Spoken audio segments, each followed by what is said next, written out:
Assalamualaikum warahmatullahi wabarakatuh. Alhamdulillahirabbil alamin. Assalatu wassalamu ala asrafil anbiya'i wal mursalin sayyidina Muhammadin wa ala alihi washabbihi ajmain amma ba'. Anak-anakku, selamat berjumpa kembali di perdana semester 2 ini. Kembali Ibu Diah Oktaviani akan memberikan pembelajaran pendidikan agama Islam di tema indahnya saling membantu. Baik, anak-anakku, mari kita lihat di sini ada gambar beberapa anak yang sedang bergotong royong untuk membersihkan lingkungan sekitar. Nah, inilah contoh dari indahnya saling membantu dan hidup rukun. Baik, di sini ada beberapa tema yang akan Ibu sampaikan tentang Quran Surat Al-Maidah ayat 2 dan 3, juga Quran Surat Al-Hujurat ayat 12 dan 13. Nah, kemudian di sini juga Ibu akan memberikan menjelaskan tentang kandungan Quran Surah Al-Maidah tadi dan Quran Surat Al-Hujurat. Baik anak-anakku, di sini kita bisa lihat gambar. Yang mana gambar di sini ada beberapa anak yang sedang membersihkan kelas atau bergotong royong membersihkan kelas. Ada yang membersihkan kaca, ada yang membersihkan papan tulis, juga menyapu lantai dan merapikan meja dan kursi di kelas. Ini adalah contoh dari bergotong royong membersihkan kelas atau piket di kelas ya nak ya. Kemudian di sini ada juga gambar beberapa anak yang sedang saling bahu-membahu membersihkan lingkungan sekolah, ya. Nah, kemudian di sini ada juga seorang anak yang sedang membantu seorang kakek tua membawa gerobaknya. Mungkin dia di sana melihat bagaimana dengan susah payahnya si kakek ini mengangkat gerobak yang berat. Akhirnya dengan ikhlas dan dengan sukacita dia membantunya. Nah, anak-anakku, di sini juga ada gambar seorang anak yang sedang membantu bundanya mencuci piring di dapur. Nah, anak-anakku, itulah tadi gambaran tentang bergotong royong atau saling membantu bahu-membahu membersihkan lingkungan kelas, kemudian lingkungan sekolah, lingkungan rumah kita, juga sekitar kita. Inilah tadi yang diajarkan contoh dari surat Al-Maidah yang kedua ini. Dan yang mana di sini Allah memberikan kepada kita ajaran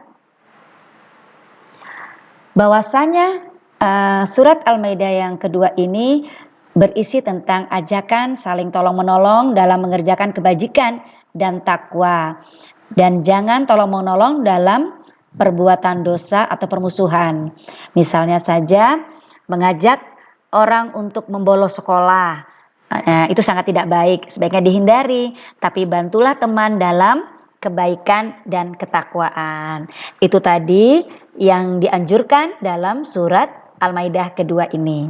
Baik anak-anakku, di sini juga ada ayat yang menjelaskan tentang Al-Maidah kedua. Kemudian Al-Maidah yang ketiga.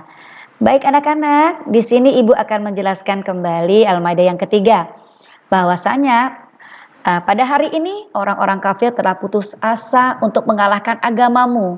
Sebab itu janganlah kamu takut kepada mereka, tetapi takutlah kepadaku.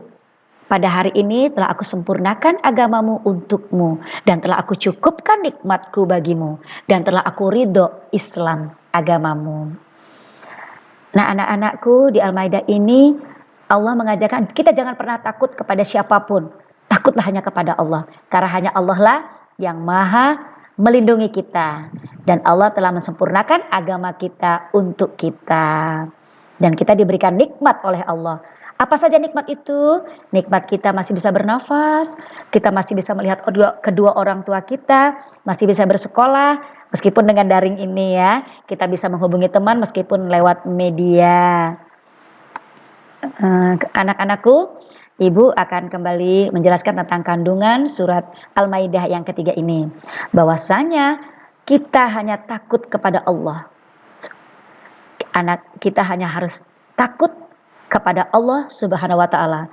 Segala perintah Allah Subhanahu wa taala harus kita laksanakan dan segala larangan Allah Subhanahu wa taala harus kita hindari.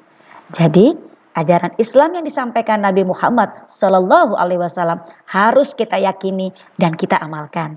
Karena Allah Subhanahu wa taala telah menyempurnakan sekaligus ridho bahwa agama Islam menjadi agama Nabi Muhammad Shallallahu alaihi wasallam dan pengikut-pengikutnya atau umat-umatnya. Di samping itu, kita harus mensyukuri nikmat yang Allah Subhanahu wa taala berikan kepada kita.